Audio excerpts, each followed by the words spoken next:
Nshuti bakunzi b'Umukiza Gospel, Kristo Yesu ashimwe. Bene data, Kristo ni umwami. Kristo ni umukiza. Kristo niwe mbaraga zacu. Yesu Kristo ni umwami w'amahoro. Umwizera ntazarimbuka, ahubwo ahawe ubugingo buhoraho. Nshuti bene data, ikibazo ni kimwe, nuko utaragira amakuru kuri Yesu Kristo. Yaba wari uyafite, umwami Yesu Kristo wamwizeye akagukiza, akakubohora iyo migozi ikuziritse, akagukuraho iyo mitwaro wikoreye ikuremereye. Nshuti mwene data, reka dusome ijambo ry'Imana. Dusanga mu gitabo cy'ibyakozwe n'intumwa ibice byaho 19. Haranditse ngo Apolo ari Korinto, Paulo anyura mu bihugu bya haruguru asohora muri Efeso. Asangayo abigishwa bamwe, arababaza ati, mwahawe umwuka wera mutangiye kwizera? Baramusubiza bati, ntabwo twari twumva yuko umwuka wera yaje. Arababaza ati, mwabatijwe mu batizo ki? Baramusubiza bati, umubatizo wa Yohana. Paulo ati, Yohana yabatije umubatizo wo kwihana, abwira abantu kwizera uzaza hanyuma ye, ari we Yesu. Babyumvise batyo, babatizwa mu izina ry'umwami Yesu. Paulo amaze kubarambikaho ibiganza, umwuka wera abazaho, bavuga izindi ndimi, barahanura. Abo bantu bose bari nka 12. Mwakira ijambo ry'Imana. Nshuti bene data, mukurikiye uyu muyoboro w'Umukiza Gospel, Imana ibaho umugisha kubwo kumva iri jambo ry'Imana. Haleluya. Aba bantu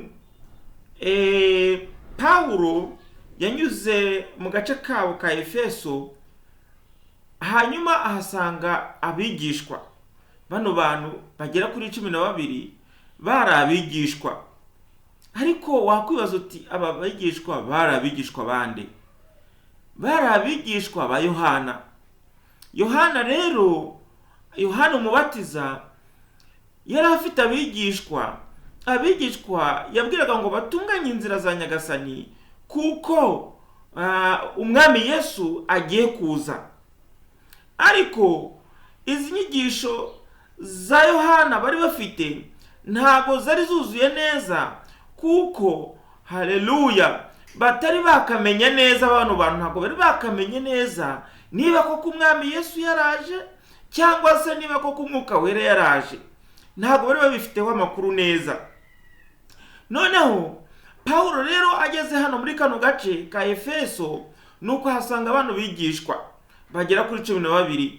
Nuko arababaza atese, mwaba mwarahawe umwuka wera mugitangira kwizera? Abigishwa batirekata, ibyo bintu uri kutubwira ni inzaduka, ntago tubyumva neza. Yohana hanyuma Paulo nawe biramutangaza cyane, arabaza ati, ese niba mutarahawe umwuka wera mukimara kwizera, muri bigishwa bande? Bati, yewe turabigishwa ba Yohana. Mwabatijwe mu batizo ki? Bati, ni umubatizo wa Yohana. Nuko rero atangira kubabwira, abasobanurira, abaha amakuru. Arababwira ati, buriya rero Yohana yigishaga ibya Yesu Kristo uzaza hanyuma ye, kandi yamara kwigisha hanyuma akabatiza umubatizo wo kwihana. Ariko haleluya, yari Yesu Kristo waje. Uwo Yohana yavugaga yaraje, ndetse atumwa abigishwa, arababwira ati, abazizera bose muzababatize mu izina rya Data wa twese, iry'Umwana n'iry'Umwuka wera. Nuko arangije ngo nuko arababatiza, amaze kubabatiza abarambikaho ibiganza, nuko buzura umwuka wera. Haleluya, Imana ishimwe cyane. Mwene data, birashoboka yuko hari ubutumwa bwiza wumvise, birashoboka yuko na Yesu Kristo wamwigishijwe, ariko ukaba ufite amakuru atuzuye. Nkuko bano bigishwa nabo bari bazi ko Yesu Kristo azaza, hanyuma bakwiye gutunganya inzira ze, baranabatizwa, ariko batazi neza yuko Yesu Kristo yaba yaraje. Nta nubwo bari bazi neza yuko umwuka wera, haleluya, umwuka wera yaje. Bene data, buriya niba udafite amakuru ahagije kuri Kristo, haleluya, biragoye kuba wamwizera koko. Niba udafite amakuru ahagije kuri Yesu Kristo, biragoye kuba wamenya ko mwuka wera yaje.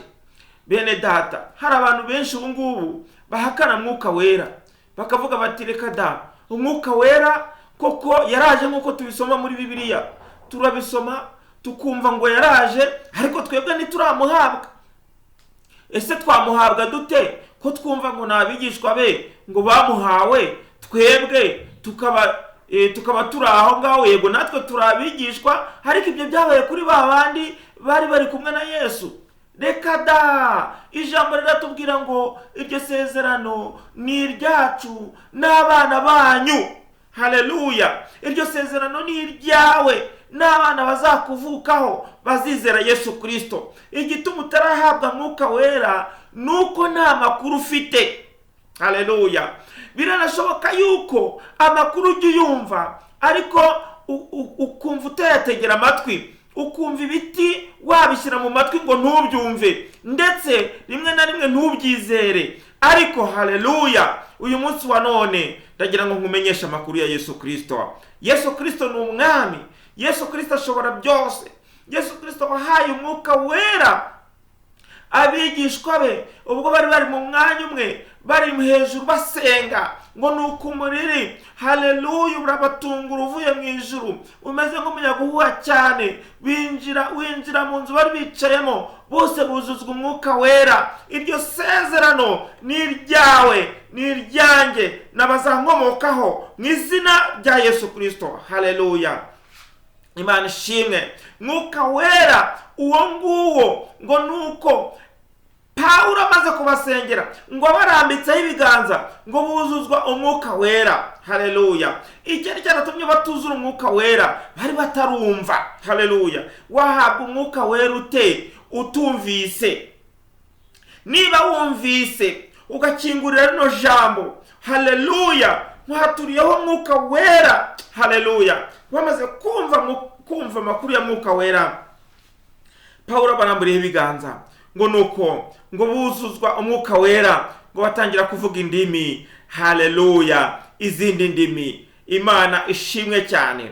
Aha rero abantu bakunda kutabivugaho rumwe, ndetse bakanapinga.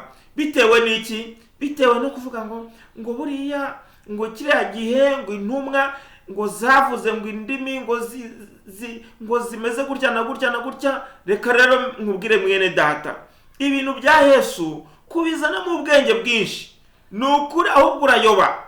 Icyo tuzi neza ni uko bavuze izindi ndimi. Haleluya, kandi izo ndimi, haleluya, ni nako abigishwa iyo basengeraga, abigishwa bashya bakabarambikaho ibiganza, buzuzwaga mwuka wera, kandi ikimenyetso cyari icyo kuvuga izindi ndimi. Haleluya, Imana ishimwe cyane.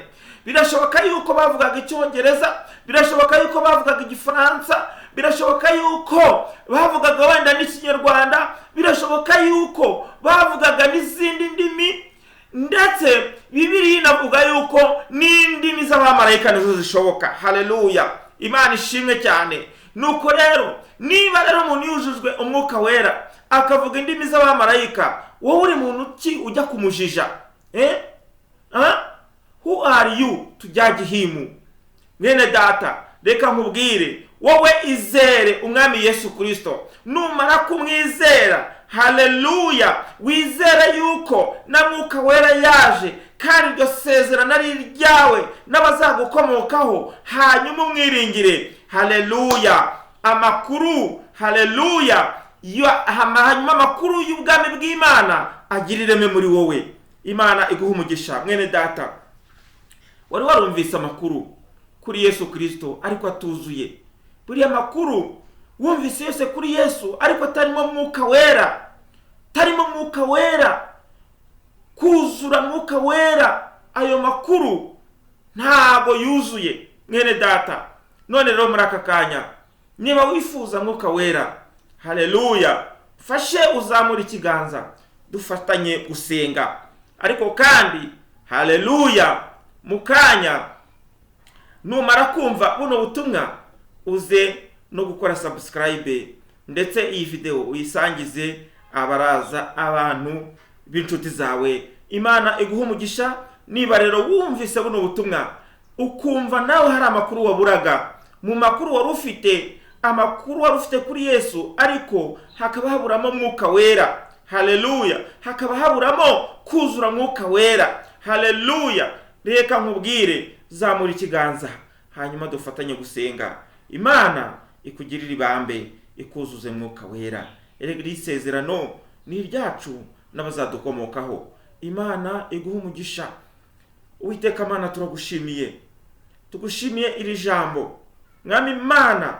Tukimara kumva buno butumwa, Uwiteka Mana, nkuko wagiriye bariya bigishwa 12 abariko Mwami wanjye nabumvishe rino jambo, ubuzuza Umwuka wawe Wera, bavuge indimi, haleluya, nshya, bavuge indimi z'abamarayika bera mu izina rya Yesu Kristo, bajye baganira nawe, haleluya. Mwuka Wera erega ni mwiza, Mwuka Wera aranezeza, Mwuka Wera niwe mababa tuzagurukisha ubwo tuzagusanganira ubwo uzabugarutse. Uri mwiza Yesu, bana nawe uyu muntu wumvise aya magambo akizera, umugirire ibambe mu izina rya Yesu Kristo, umwana wawe n'umwami wacu. Amen.